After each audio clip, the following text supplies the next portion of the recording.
Voilà donc la commande c'est tout simplement la commande IP route. Donc conf t configuration.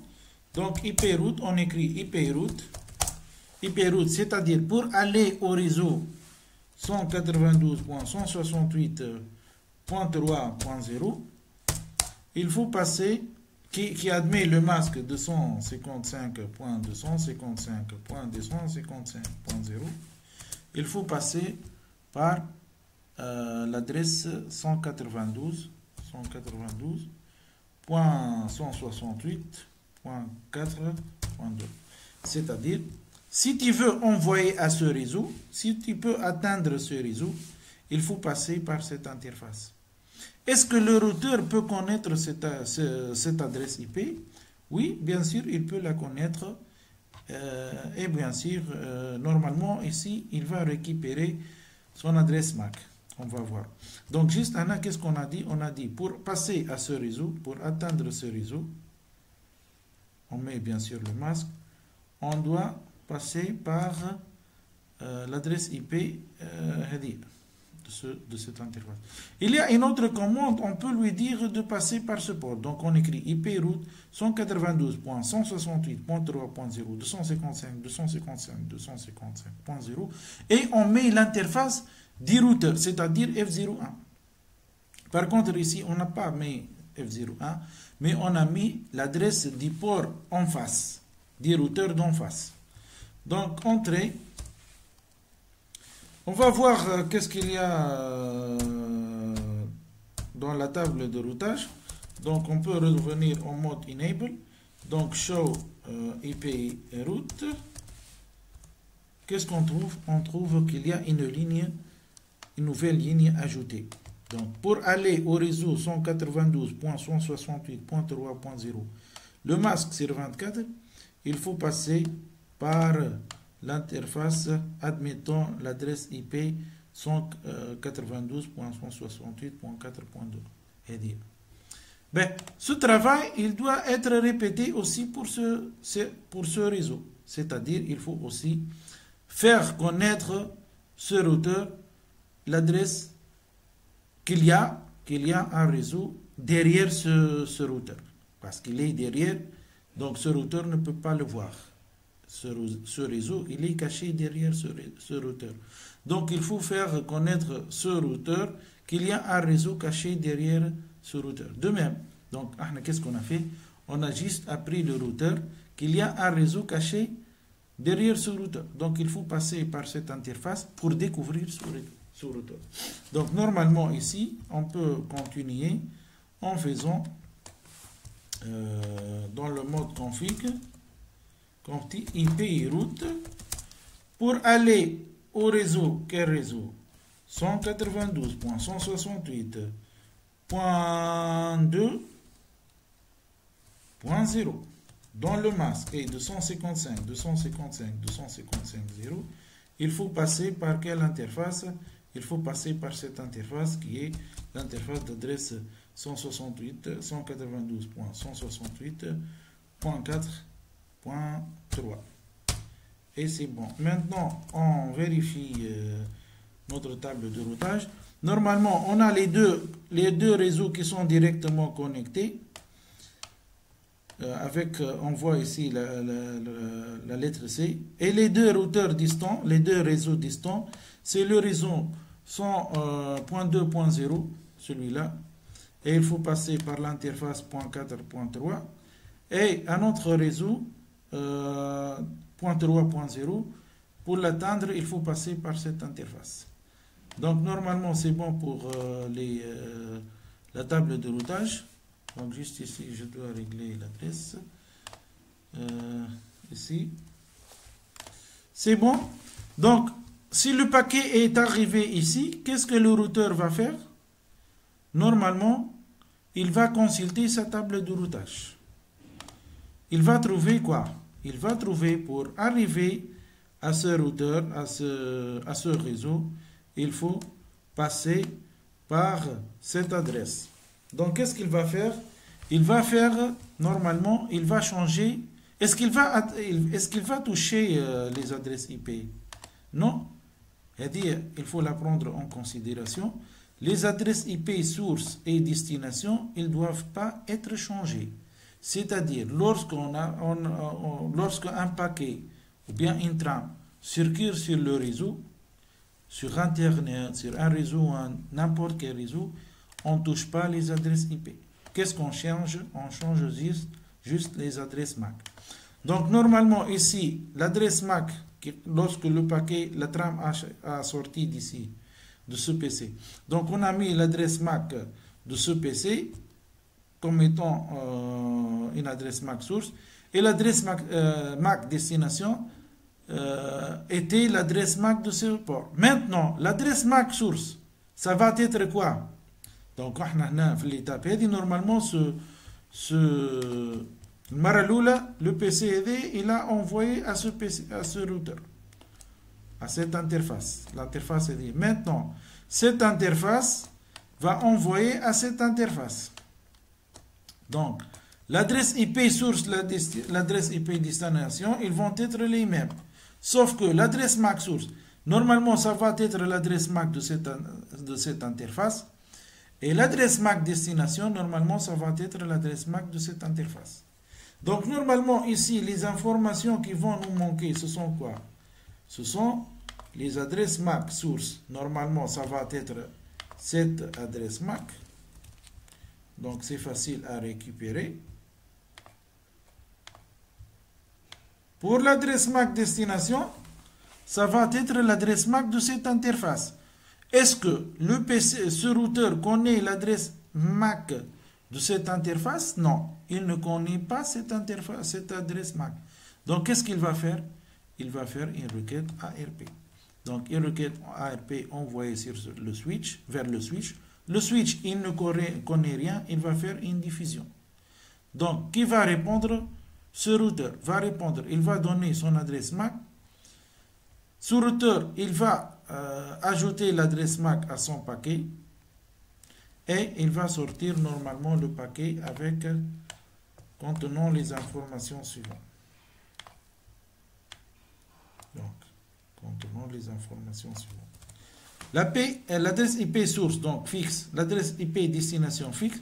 L'adresse MAC source, ça va être l'adresse MAC de ce port. L'adresse MAC destination, ça va être l'adresse MAC de ce port.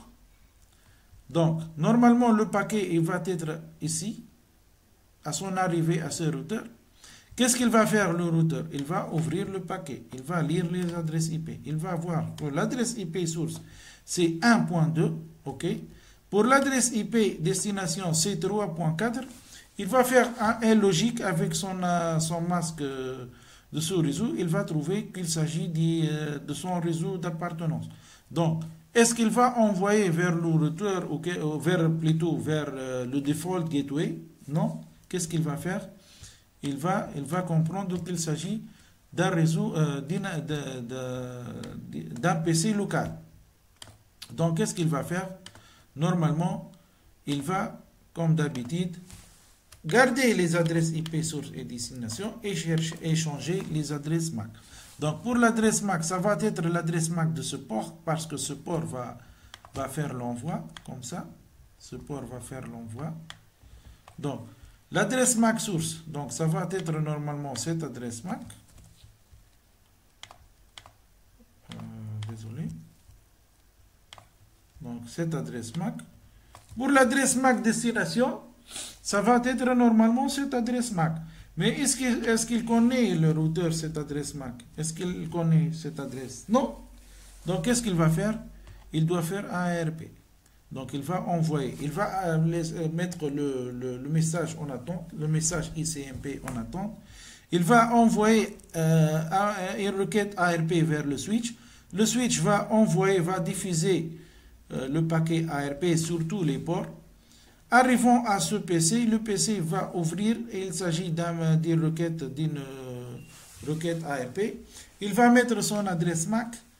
Le paquet ARP va retourner sur le port ici. Donc le routeur va découvrir l'adresse MAC. Il va mettre l'adresse MAC ici dans son paquet ICMP. Par la suite, normalement, est-ce qu'il a toutes les informations? Oui. Donc, l'adresse MAC source, ça va être ici et l'adresse MAC destination, c'est ici. Donc, il va envoyer ce paquet au switch. Le switch, normalement, il va consulter sa table MAC. Il va voir est-ce qu'il connaît le port connecté avec cette adresse. Normalement, il connaît parce que au retour du message ARP, le switch a déjà enregistré l'adresse MAC de ce PC parce qu'il peut lire les adresses MAC. Donc, lorsqu'il va recevoir un paquet ICMP avec l'adresse MAC destination, celle-là, il ne va pas faire une diffusion, mais il va envoyer directement au PC. Donc, on va voir une simulation avec Packet Tracer. Est-ce que comment ça va être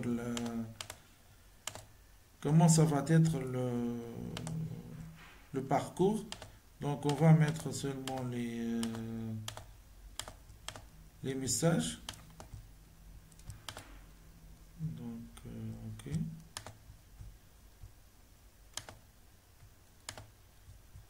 Ici, MP et ARP. OK. Donc, normalement, le message, ça va être entre, plutôt, je vais essayer de réduire. Non. Je vais essayer de réduire ça. OK. Comme ça. Voilà. Ben, donc, le message, on est arrivé à ce niveau. Donc, c'est comme si on va envoyer de ce port vers celui-là. Donc, on va voir qu'est-ce qu'il va se passer. Donc, il va envoyer un ARP vers le switch. Le switch va diffuser l'ARP. Donc, ici, on a dit pour récupérer cette adresse MAC. Donc, on continue. Donc, le routeur va répondre que mon adresse MAC de cette interface, c'est comme ça. C'est cette adresse. Donc, le PC, le routeur, qu'est-ce qu'il va faire? Il va maintenant, normalement, si tout va bien, créer le message ICMP. Donc, ici, normalement, je vais enregistrer.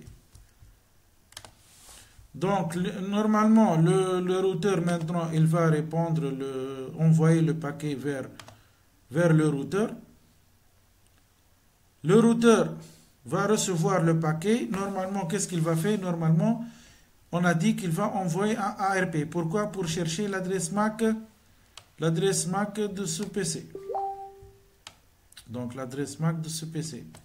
Ici, il va envoyer un message avec un message de diffusion parce qu'il ne connaît pas le port. Normalement, on va consulter ici la table MAC du switch. Donc, show MAC address table. Donc, qu'est-ce qu'il a? Il a seulement, il connaît que l'adresse MAC sur ce port F04 est celle-là. Mais il ne connaît pas l'adresse MAC connectée au port F03. Donc, normalement, à la réception du message, donc ici, normalement, ça va être une diffusion. Diffusion. Ici, on va supprimer les messages.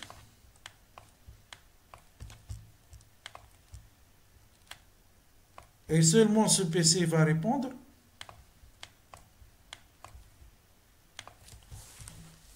Qu'est-ce qu'il va répondre ce PC? Il va répondre que mon adresse MAC est c'est l'adresse 009. Donc voilà. Il va répondre. Donc normalement, il va... Voilà. OK. Donc normalement, à l'arrivée de ce message au switch, le switch va ajouter une nouvelle ligne. Donc continuons la simulation. Ici, normalement, le switch va ajouter une nouvelle ligne. Show MAC address table. Voilà, il a inscrit l'adresse MAC de ce PC, qui est 009, sur le port F03. Il va envoyer la réponse ARP vers le routeur. Le routeur, maintenant, qu'est-ce qu'il va faire? Il va créer la réponse normalement ICMP. Peut-être ici... ça ne va pas fonctionner parce que Hein? Donc, maintenant, il va retourner le message directement vers le PC. Directement, donc normalement ici, le message va contenir l'adresse IP source, ça va être 3.4. L'adresse IP c'est là, ici, je m'excuse, déjà j'ai modifié le ping, mais normalement ça va être l'adresse IP source et l'adresse IP destination 3.4. Donc maintenant on va répéter le ping. Donc normalement ici, qu'est-ce qu'on va faire? Si on répète maintenant, est-ce que ça va fonctionner? Donc ici vers ici. Donc de ce PC, pourquoi? Normalement ça doit fonctionner. Est-ce qu'on a enregistré les... Donc ici, on va répéter la simulation. Donc, remarquez, on va trouver un problème. Je vais vous expliquer pourquoi. Donc, je